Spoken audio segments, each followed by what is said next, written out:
Every few years, the Ebola virus emerges from the jungle and crosses from animals to humans.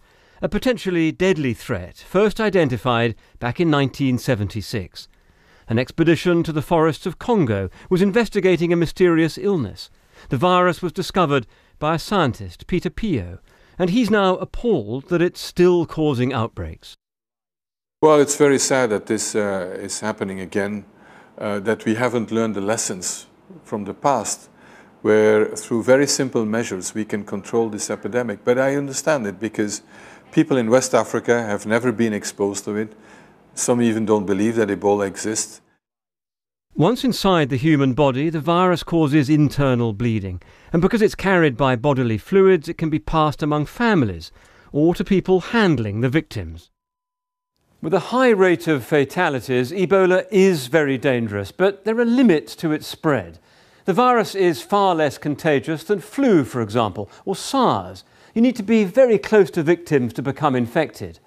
There's also some natural immunity. About 10% of people in Africa and more here in Britain have a genetic trait that helps fight the virus. And outbreaks can be contained. Dozens have been shut down in recent years. It all depends on enforcing tough controls on hygiene. Ebola, like all viruses, can be absolutely contained by quarantine. That's the one universally effective antiviral. So essentially, if you have the virus, they can lock you away in a room.